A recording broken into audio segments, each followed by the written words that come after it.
Hey guys, Sean with Shade Tree here, and the new 2021 edition of Florida Grazing Standards has been released, and I'm getting a lot of calls about it. So instead of talking to everybody individually, I figured I'd make this video, and that way I can just share it with anybody I need to. So first, we're going to be looking at what I think are the biggest changes from the 2015 edition to the 2021 edition. Now, I'm only going to be covering the tree section because that's what I know, so I won't be covering the palms, the wetlands, or the shrubs. But if you want to go to a specific topic, timestamps are listed right here. So these are my opinions of the biggest changes to this new edition of Florida Grades and Standards. Now, I've worked on the Grades and Standards Committee since 2013.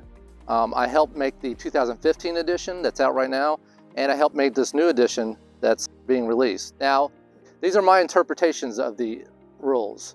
I encourage you to go to the link in the description below, get your copy of the draft, and read through it yourself. Now let's get started.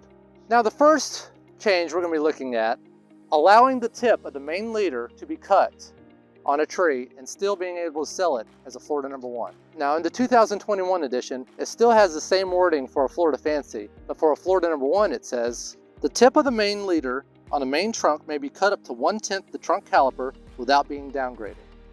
Now this tree here is about a 3-inch caliper tree.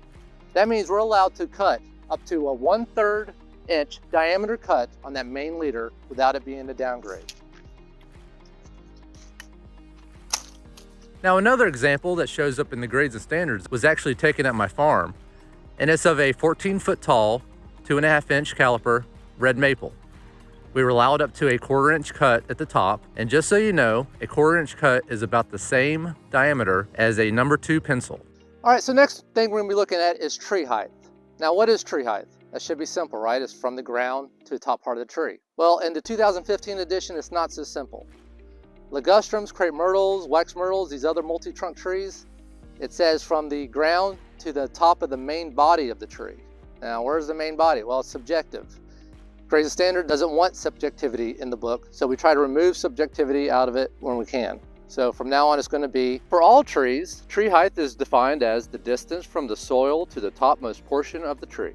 All right, so the next 2 changes we're going to be looking at shows up in 7B of Grades and Standards, and it involves circling roots. Now, the problem with circling roots is if they're close to the surface and they're close to the trunk of the tree, they can actually circle the tree and girdle the tree and eventually choke it out. So the 2021 Florida Grades and Standards says that a tree is a call if one or more roots greater than 1/10 of the trunk caliper circles more than 1/3 of the trunk in the top quarter of the root ball.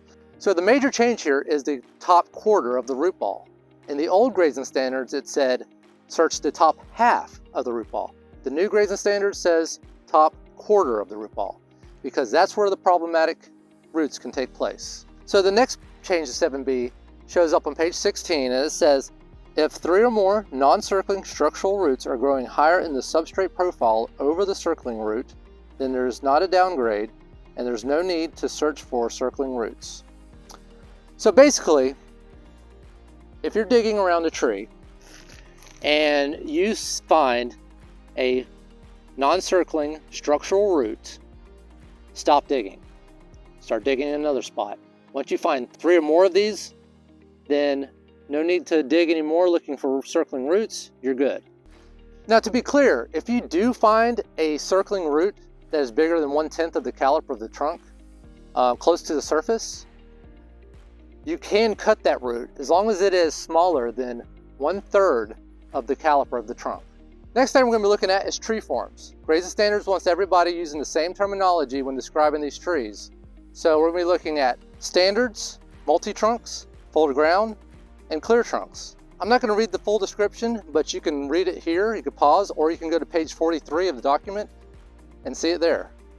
Now, the biggest confusion out there today is, what is a standard? A lot of people believe this is a standard, clear trunk tree. Standard means 1 trunk. So you can have a folded ground tree that is standard. You can have a clear trunk tree that is standard. Let's all get on the same page and let's all speak the same language when talking about these tree forms. All right, the last change to the Grades and Standards is actually not part of the grading process. It's found in the appendix, which is part of best management practices. And it says, Best management practices, they are presented to teach the best available research and experience based on practices associated with tree planting and maintenance. Now, I get a lot of calls from people that say, hey Sean, these people on the job site are making me remove half the basket or a third of the basket or all of the basket.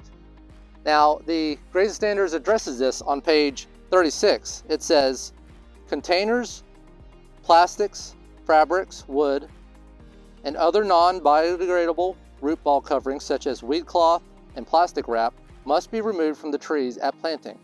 Wire baskets and strapping on top of the root ball that does not wrap around the trunk do not need to be removed at planting, as this helps the root ball stay solid and intact during the establishment. All root ball strapping and staking material installed at planting should be removed or adjusted within the first year after planting.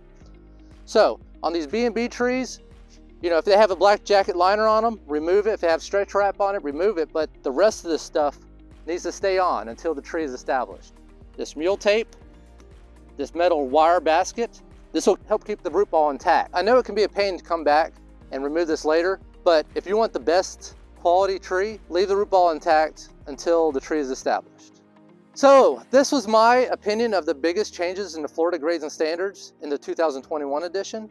There was plenty of minor changes throughout the book with pictures and some wording, but nothing too significant in my opinion. Florida Department of Agriculture and Consumer Services, Division of Plant Inspections, asked for your feedback before December 10th, 2021.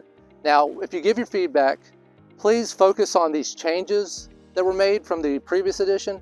You can give your feedback on additional changes you would like to see, but those won't likely be addressed until we meet again in 2026. And just so you know, Shade Tree Farm, or 350-acre tree farm west of Ocala. Follow us on Instagram. I do videos every day, and I would be happy to answer any questions in my DM regarding the Grades and Standards. Just let me know. You can follow us right here.